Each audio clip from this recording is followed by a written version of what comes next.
In this video, I add a splash of colour and create an image that you can take whatever the weather. AdoramaTV presents Take and Make Great Photography with Gavin Hoey, where you'll learn how to take stunning photos and then polish them in post-production. Hello, I'm Gavin Hoey and you're watching AdoramaTV, brought to you by Adorama, the camera store that has everything for us photographers. Wow, look at that weather out there. Winter. Who on earth wants to go out and take pictures in weather like that? Anyway, so if the weather outside is not playing ball for you, then I've got a great indoor shoot for you to do whatever the weather. Don't forget to check out Adorama's latest contest and your chance to win amazing prizes. So the idea is that we're going to photograph a splash of colour, quite literally in fact, because I'm going to photograph a lemon being dropped into a glass of water. Now, if you've seen me do splash photography before, then you know we can do this on a really simple, low-budget setup. If you haven't, then go check out the Adorama Learning Centre where you can find out lots more information. Now, what I want is a nice, clean, white background. So I've got my little pop-up black and white background on the white side, and I'm going to use my speedlight flash to illuminate the background, and then we're going to backlit the scene. So that's the idea. So I'm going to get my flash and I'm going to put it onto manual mode and we're going to put it down into 1/8 power. Why 1/8 power? Well, you've got to start somewhere and that seems like a good place to begin. Chances are we'll need to change it, but for now we'll pop it down at 1/8. For the camera, I'm going to work in M for manual. I'm going to be on a 200th of a second shutter speed. I'll choose f8 as my aperture and I'm going to start at ISO 200. I may end up changing that, but that's again a good place to begin. I'm on a tripod because, well, I'm not going to be able to press the button, drop the lemon and do everything whilst I'm behind the camera. So a tripod is really important for this shoot, as is a little remote release just to trigger everything.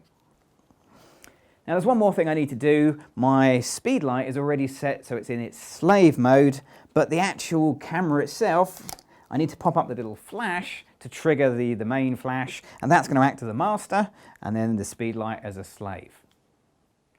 Finally, there's one more piece of equipment that I always have in the studio, but whenever I'm photographing water, it's absolutely vital. That's a really good towel. You're going to need this. It's going to get wet. So I've got my glass here. This is the thing we're going to drop the lemon into, and I'm going to fill it with water. But just to put a little bit more interest inside the glass, I've got some of these. And these are ice cubes, but it's winter. I don't want to hold real ice cubes. It's freezing enough as it is. So these are actually fake. These are made out of glass. So you can pick up glass or Perspex ice cubes, or of course you can use real ones if you like. So let's just add those carefully inside.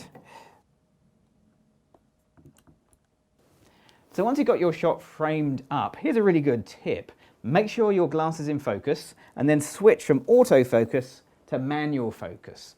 That way, when you're taking pictures and you're away from the camera, you won't have to worry about it suddenly refocusing and missing a great shot.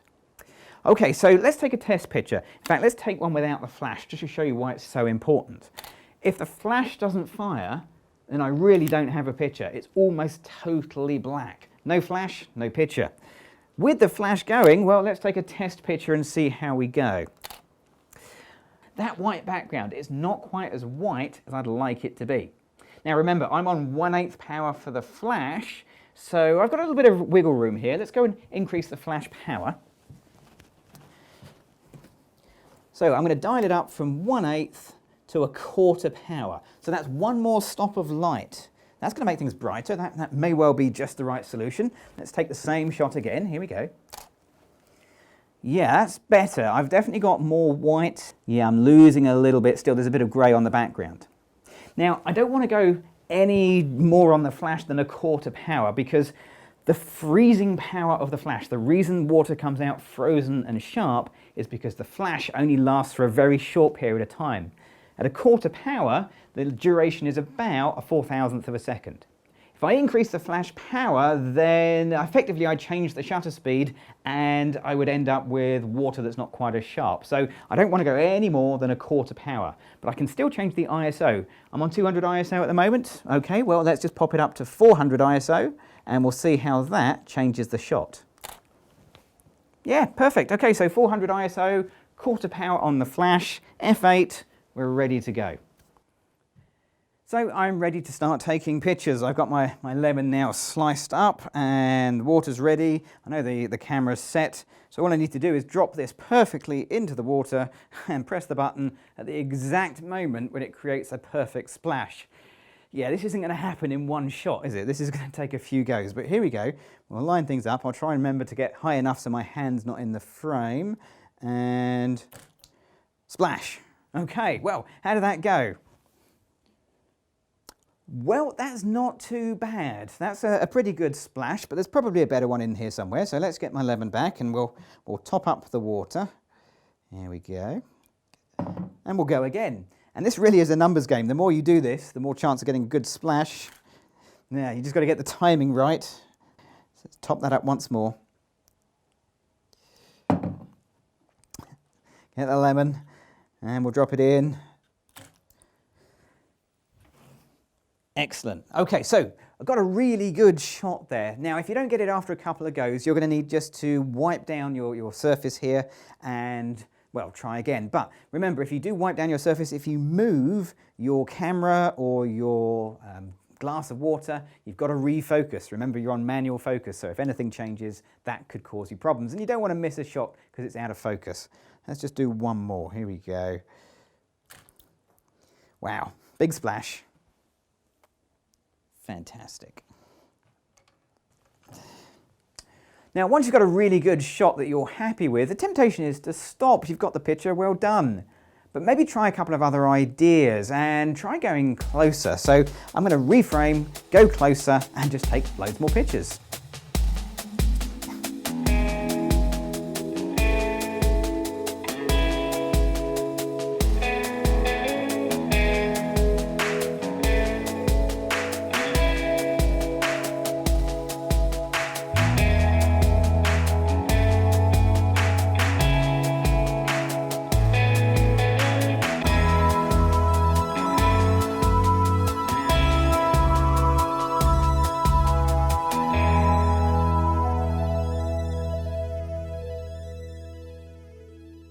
Okay, so there we go. We've got lots of pictures, some good, some bad, but remember, we only really need one great picture, and we're going to find that and run it through Photoshop right now.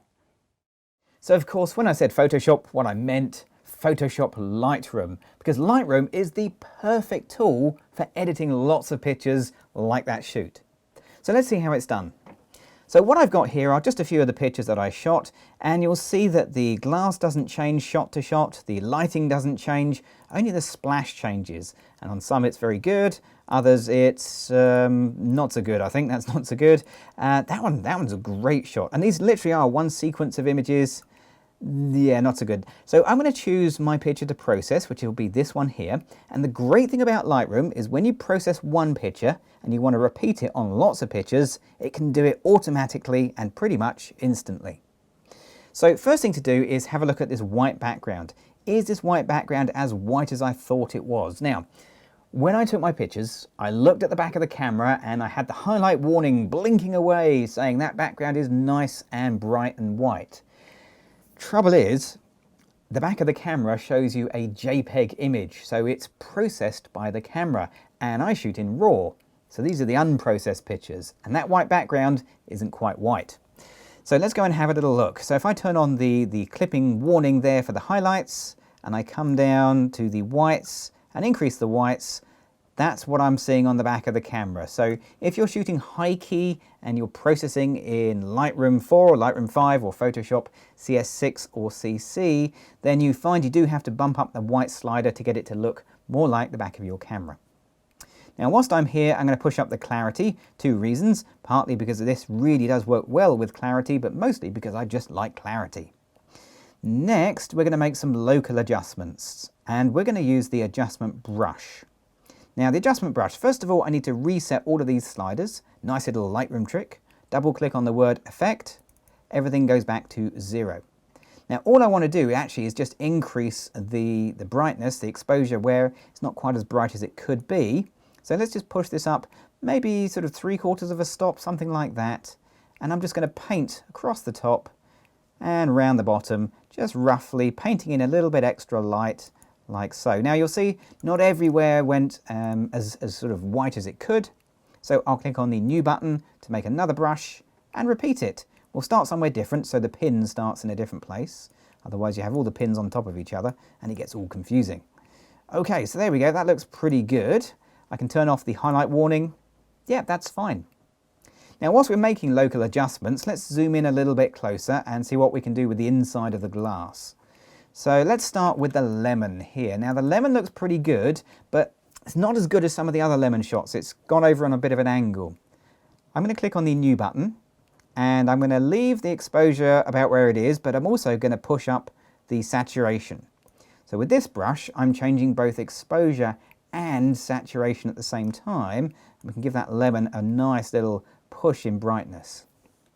Now the rest of the glass looks pretty good. Now it's worth noting, have a look at the edges of the glass. Can you see there's these nice dark strips around the outside and also around the outside of the splashes as well? Now those are me. Yep, there's a reason I'm wearing dark clothes for this shoot, because I want those nice dark edges around the glassware and the splash, so you need to have something dark. In this case, just me wearing dark clothes was enough. The other side is dark because, well, there was just a big empty dark room facing in the other direction. If you don't have dark clothes or a dark room, then you're going to want to have something like some black flags. They're just black material or some black boards, just to give you that nice edge in dark colour. Okay, so the actual rest of the glass, what I'll do is just make another new brush, and this time I'm going to reset everything and just decrease the highlights so they're not quite as bright, and remove any saturation because I don't want any colour in these parts of the picture. I only want the colour to come from that yellow lemon, and there is just a hint of colour there. Other than that, everything else looks pretty much monochromatic. Okay, so there we go. Let's fit that back onto the screen. And there's the picture completed. Now, the lovely thing about Lightroom is its speed at which you can copy that effect onto all the other pictures. Here's how it's done. On the film strip, I'm just going to press Ctrl A and they all become selected. Then I can click on the sync button and say, yep, check all, synchronize. And every picture gets exactly the same treatment, exactly the same. So let's just go through them and see, yep, they've all got the same processing. And they all look good. And now they're all processed, you can make an informed and educated decision about which one you like. I think that one looks pretty good too. However, you might find if you're painting little things like the lemon, you will need to repaint that from shot to shot. But that one's my favourite picture, and there's my final image. Now, if you're in New York City on the 25th of February 2014 and you'd like to spend the day with me talking about photography and taking some great pictures, well, you're in luck. For one day only, I'm going to be running a series of workshops and seminars. Adorama have made it all possible and it's completely free. All you need to do is jump over to the Adorama website and register. Tickets are strictly limited, first come, first served. However, if you want to see more videos from me and the other amazing presenters here on Adorama TV, you know what you've got to do. Hang on. You've got to click on the subscribe button. I'm Gavin Hoey. Thanks for watching.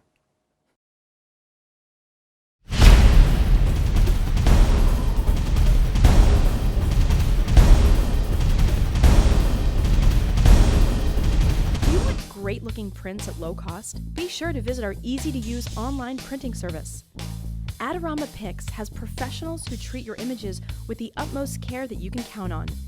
For a quick turnaround on photos, cards, or albums, use AdoramaPix.com.